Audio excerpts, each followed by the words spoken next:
This happens every year. It's a part of Idaho history, even if it is a somewhat messy part of Idaho history.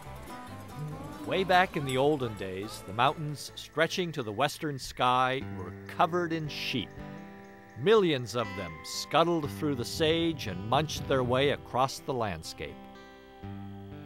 These days, there's only a fraction of the woolies that used to be here, but sheep ranching made this part of Idaho. It's still going on, still being done in the old ways. One herder, a horse, some dogs, and all those sheep. This used to be the biggest sheep producing area next to Sydney, Australia.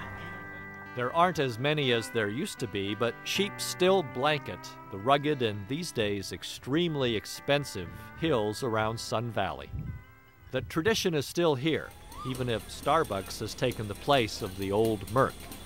Each fall, the Trailing of the Sheep Festival brings folks in from all over the country.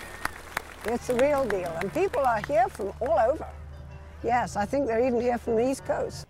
She says people here try to be nice to them anyway.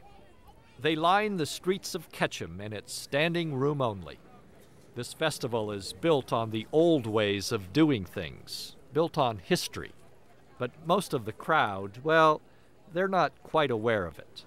Do I feel any of the history? I haven't had any slightest idea of the history. Just that it does it every year, so I guess it's some historic value to it. And that's exactly why sheep rancher John Peavy helped put this extravaganza together back in the mid-'80s, to put people in touch with the past. 25, 30 years ago, everybody probably had a grandfather that had lived on a farm, and they'd gone out at Thanksgiving and spent some time out on the land to see how the food and the things are grown that we depend on. And we're losing that. We're one generation past that. And so there's a real hunger in people's psyche to want to understand what does go on the land. The land out here has always been valuable, but instead of trophy homes, it used to be prized as sheep country. It used to be the kind of place where you could work hard under the sky all day.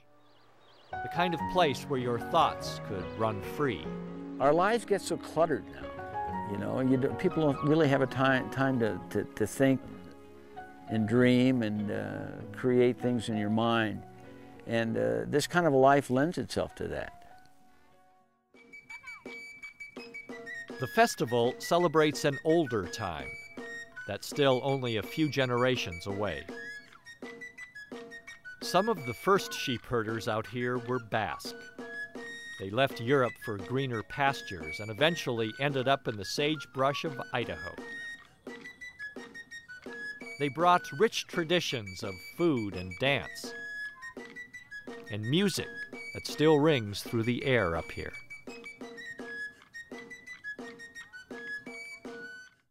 One of the highlights is the dogs. As they go either to the right or the left, you just add that command. It's traditional to say, "Come by" to the left. Tish Lewis trains border collies. And away to the right. Or maybe it's actually better to say that she kind of hones their natural instincts. They love it. They absolutely love it. And it's just in their genes. And, you get a good one and it'll just work its heart out.